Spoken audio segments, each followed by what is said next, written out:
According to Hebrew TV news reports on Wednesday night, Iran was literally minutes away from launching a salvo of missiles into northern Israel late Tuesday when an airstrike attributed to Israel eliminated the threat. Iranians were among the 15 reported fatalities in the strike at a base in Qissa, south of Damascus. Israel patently does not believe the danger of an Iranian strike has passed. Public bomb shelters in the north are being opened. The IDF chief of staff toured the north on Wednesday. Iron Dome rocket defense systems are being deployed and tanks are heading north. But the Iranians, who launched a drone carrying explosives into Israel from Syria 3 months ago, are since being battered there by intermittent airstrikes attributed to Israel, which evidently maintains air supremacy and extremely effective intelligence gathering and is adamant that it will not allow Iran to establish a serious military presence in President Bashar Assad's bloody, anarchic country. Get the Times of Israel's daily edition by email and never miss our top stories. Free sign up to date. Iran's relentless efforts to deepen its military foothold in Syria would appear to have been tolerated by the real power broker in that country,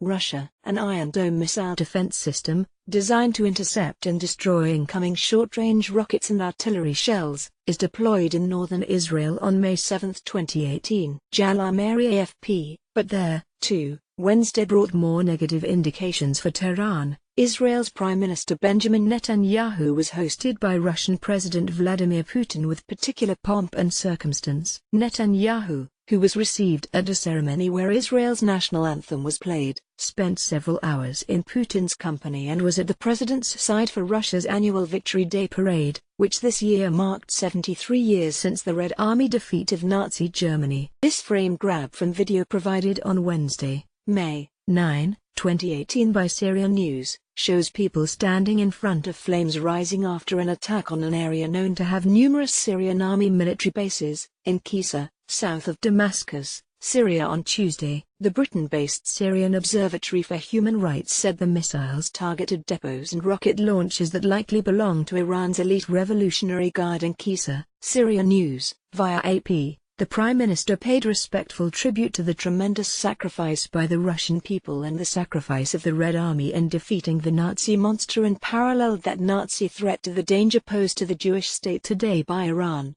"We don't forget the great lesson of the need to face murderous ideology in time," he told his host. "It is hard to believe, but 73 years after the Holocaust there is a country in the Middle East, Iran, that is calling for the destruction of 6 million Jews.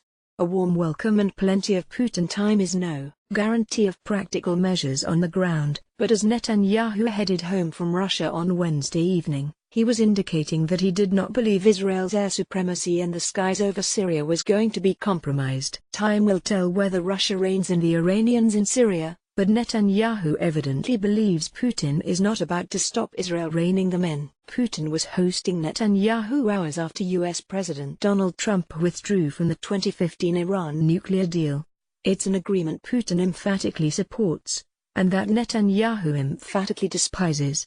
If Iran had hoped that their differences over the deal would prompt Putin to keep Netanyahu at arm's length, the Prime Minister's Moscow visit showed the opposite. Meanwhile, Trump on Wednesday warned Iran of very severe consequences were it to resume its nuclear program. Iran's supreme leader Ayatollah Ali Khamenei was predictably dismissive of the U.S. president, calling the statement in which Trump announced he was withdrawing the U.S. from the nuclear deal on Tuesday full of lies, silly and superficial, and warning the U.S. president that he was making a big mistake. In this photo released by an official website of the Office of the Iranian Presidency, Iran's President Hassan Rouhani, right, shakes hands with Russian President Vladimir Putin during their meeting at the Saadabad Palace in Tehran, Iran, November 1, 2017. Iranian Presidency Office via AP, is Iran about to call Trump's bluff?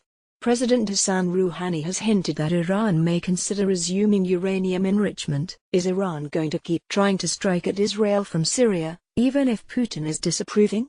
The Israeli assessment is almost certainly yes. But for all its public derision of the Trump administration, its relentless efforts to weaken Israel, and its undimmed strategy of regional expansion, these are challenging days for the ruthless Iranian regime, which may well make it all the more dangerous.